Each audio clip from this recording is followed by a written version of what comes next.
Hi, everyone, and welcome to this Wi-Fi Now feature interview. My name is Claus Hetting, and today my special guest is Johan Terve. Johan is Senior Director of Marketing for the Aptilo product line at Enea. And first of all, great to see you, Johan. We haven't talked for a long time. It's a pleasure to have you on the program. Great to see you. Okay, so today we're going to be talking about probably my all-time favorite Wi-Fi subject, which is now once again a hot subject, and that is Wi-Fi offload. And so first of all, Johan, let's start from the beginning, essentially, or from the bottom, for folks out there who might be new to this topic. So what is Wi-Fi offload to you? Well, Wi-Fi offload is how operators utilize their own Wi-Fi networks or a third-party footprint, for that matter, to bring a better connectivity for their subscribers indoors and in locations where it's high density of people. And of course, the connection must be seamless and secure. Yeah, and so Johan, we're still using this name offload because historically, Wi-Fi technology in certain places was in fact used to move data from mobile networks that were congested onto Wi-Fi networks to create a bit of space in the mobile network. This is not so much the case anymore. We're talking about a different paradigm these days. Can you? We talked about this in the before when we met earlier. Can you elaborate on that a little bit? Very true. Yeah. I mean, we first of all, we have seen a spike in the last 6 months for interest coming in to us around Wi-Fi offload. But, so it's almost like 2013 all over again, right? Yes. But a big difference between now and then is that back then, the focus was only on getting rid of users as much as possible from the cellular network. Now it's more of a selective offload where you select specific locations where you have a lot of people, or for that matter, most importantly, the indoor coverage. Yes. And, so really, I would think that right loading would be a better term than offloading. Right. But we're sitting with offloading, so let's stick with that. Yeah. So where do you think most of this, what is driving this renewed interest? Because I think there's a number of things in today's mobile operator environment creating this new need for offload or interest in offload. Absolutely. And well, we see two different kinds of operators, you can say. We see the operators that are struggling to find currently a good business case for 5G investments. So they stick with their 4G networks in large extent, at least. And at the same time, some of them are closing down their 3G networks. So that, coupled with the ever increasing demand for data capacity with video, not the least, this creates really a perfect storm where their 4G networks once again get congested. So that is one driver. And we can see also within Enea, we have solutions for video optimization as well. And that is also an increased interest for that. Then we have, the operators that in fact is actually investing a lot in 5G. They have started to realize that due to the higher frequency bands, they struggle in getting indoor coverage. So it will be very expensive for them to build out indoor coverage and densifying the networks and so forth. So there are really two categories here, you could say. So and quite a few of those operators also already have a large Wi-Fi indoor footprint to build on.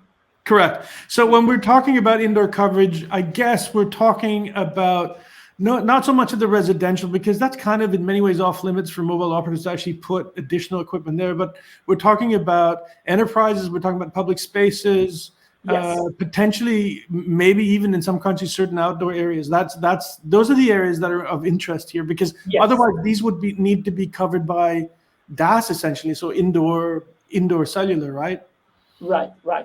Yeah. So that is exactly right. So not in the homes, because let's face it, people have Wi-Fi in their homes, and they connect to that, and then they are gone from the Wi-Fi, from the cellular network anyways, right? Sure. So in terms of interest, are there any particular regions of the world where you're seeing more interest than others? Because you guys are working. I would say it's easier to say where it's not as much interest. And I think Europe is still not that much.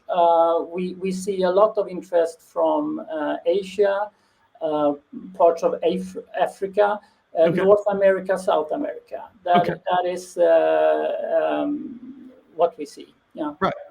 And the other thing we talked about, Johan, when we met, is also that the shift in, shall we say, paradigm as far as what this is going to be used for has very much to do with an increase in the customer experience or the connectivity experience, because in this case, nowadays, what offload can offer is better coverage indoors, and that means a better connectivity experience indoors, and that's what mobile operators are really interested in. Would you agree? Right, I agree. It's all about the user experience there. Absolutely. Yeah. Right. And then you have other trends like the, energy crisis. Yes. According to GSMA, a radio network typically accounts for 87% of the operator's energy costs. So think about how it was not that long ago with the energy prices. That is huge.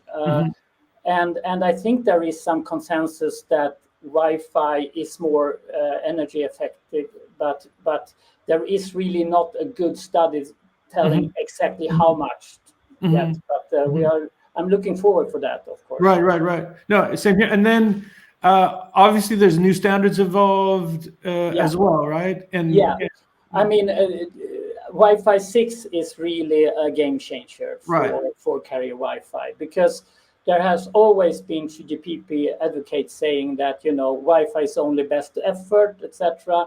Well, with Wi-Fi 6, using the same OFDMA scheduling mechanisms as cellular, they cannot really have that argument anymore. And so Wi-Fi have become more accepted and more carrier class since Wi-Fi 6 entered the market. Absolutely. Yes.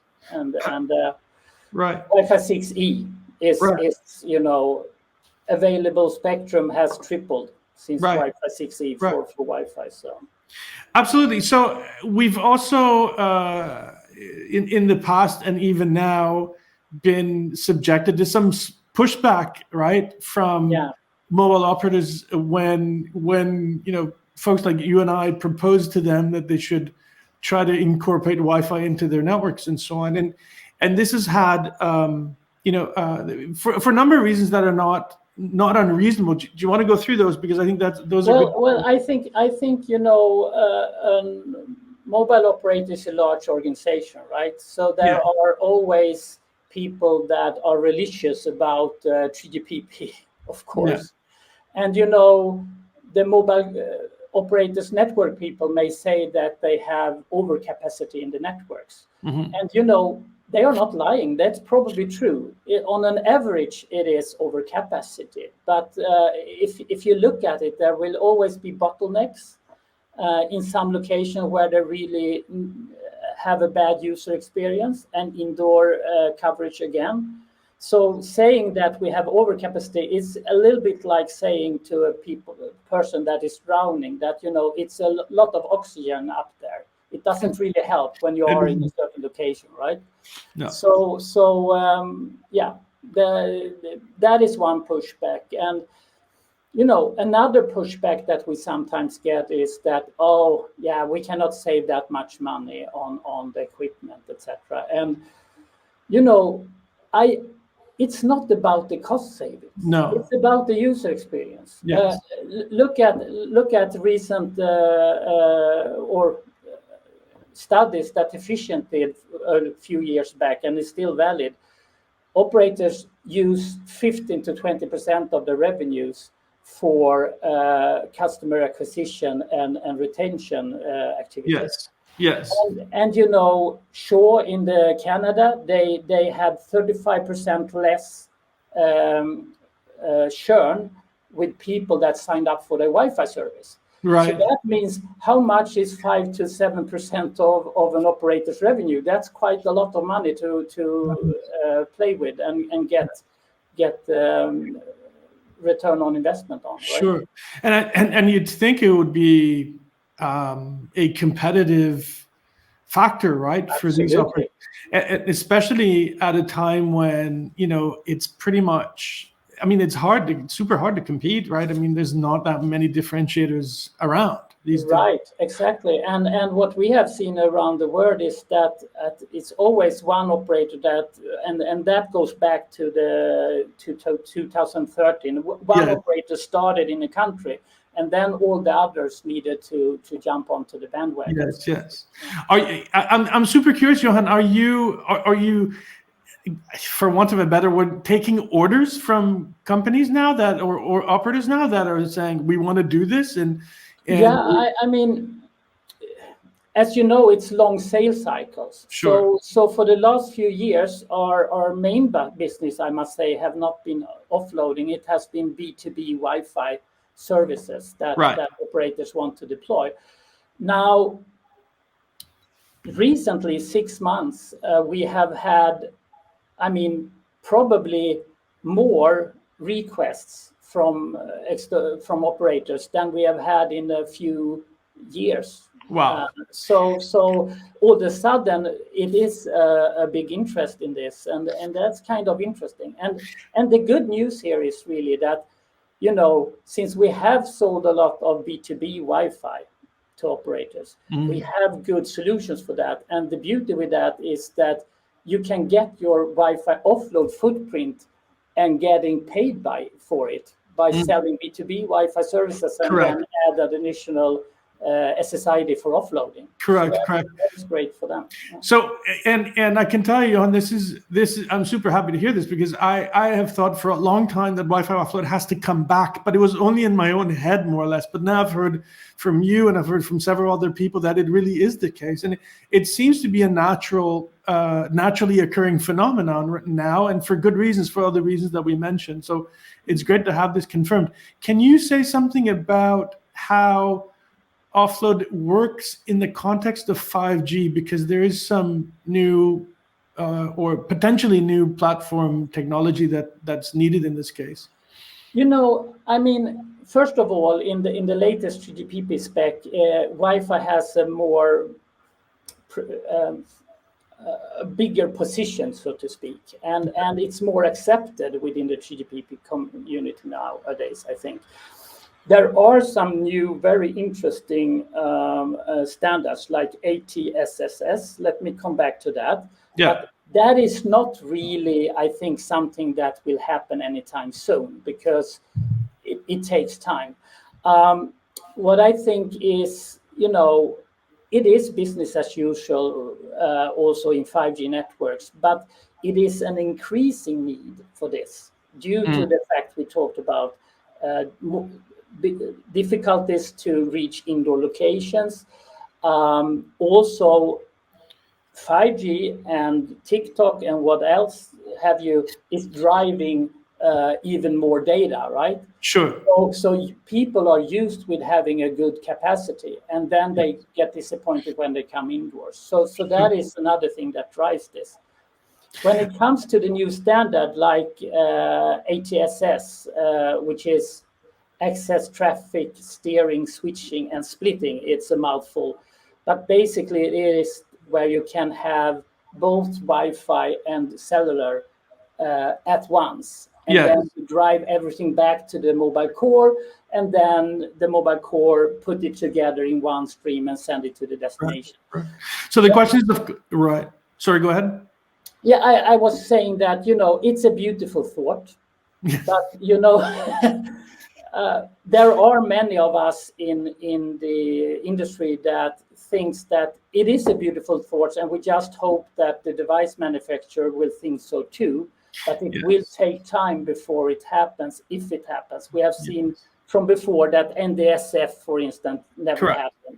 But the thing is, you don't need that, because Wi-Fi has been, or devices has been more smarter and smarter in selecting the right network dynamically. So you don't really need it either. So yeah, so there's a long history of stuff that frankly never happened on the 3GPP side in terms of converging with Wi-Fi, and I don't know if I'm particularly bullish on that. Times being better right now, so that might happen now. I don't know, but you actually is a very good point though, that that devices are better at selecting what network to use, which means, and that used to be a big pushback, right? That used to be a big negative, and a lot of operators. Yeah, it was a larger problem before than it is today. They are more intelligent in dynamically selecting the network with the best connection and so forth. And so I don't think. And then if you think about it, what is the alternative? To have a lousy cellular connection in an indoor environment is a lot worse. Is a lot worse. Yeah. Johan, it's exciting times, and great for you guys, great for Enea that the interest in offload has been reawakened, and I hope that we can together reawaken it a little bit more through this interview. Absolutely. And you remember we go way back. We started together like 2013 about this, right? I know, and I was going to introduce you as my original Wi-Fi industry contact, which is pretty much true because we did work together way back when I started. So it's a pleasure to have you back, Johan. Always great to see you. I want to thank you, for coming on, and please stay in touch because we want to revisit this topic absolutely for sure again and again. It's a hot one. Thank you so much for coming on. Okay, thank you. Pleasure. All right, thanks. All right, that's it for this interview. Thanks to Johan from Enea for coming on the program, and don't forget, we're only 5 weeks away from the Wi-Fi World Congress in Toronto, Canada, featuring probably the best program and finest list of Wi-Fi experts that we have ever produced at Wi-Fi Now. So we're super happy about that. Don't miss it. It's taking place at the Omni King Edward Hotel in downtown Toronto, Canada, on September 18th to the 20th. Go to our website and get your ticket now while tickets last. Finally, keep following us for lots more cutting edge info from the world of Wi-Fi. And remember, if you haven't already, subscribe on this website to receive weekly news and updates in your inbox. That's it for today. Thank you, and see you next time.